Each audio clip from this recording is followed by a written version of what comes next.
Hello friends, welcome to மைனா cooking channel. இப்போ hotel சுவையில் டேஸ்டியான இட்லி சாம்பார் 10 நிமிஷத்தில் எப்படி வைக்கலான்னு பார்க்கலாமா?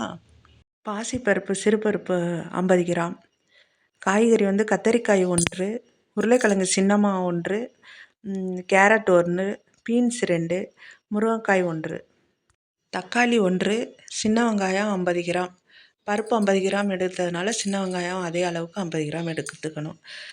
கொத்தமல்லி இலை சிறிதளவு, கருவேப்பிலை 1 கப்பு, 1/4 ஸ்பூன் மஞ்சத்தூள், தேவையான அளவு உப்பு, பெருங்காயம் தூள். அடுப்பில் குக்கர் வைத்து 2 ஸ்பூன் ஆயில் ஊற்றி 1/4 ஸ்பூன் கடுகு, 1/4 ஸ்பூன் சீரகம்.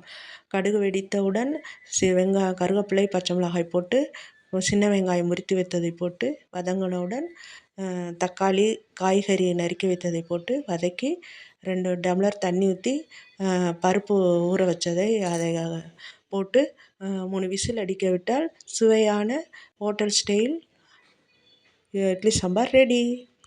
10 நிமிஷம் 3 விசில் அடித்து 10 நிமிஷம் கழித்து மூடியை ஓப்பன் பண்ணி 2 ஸ்பூன் இட்லி மாவு கலந்து தேவையான அளவு கொத்தமல்லி கட் பண்ணி வச்சுருக்கோம், அதை தூவி பரிமாறவும். சுவையான இட்லி சாம்பார் ரெடி.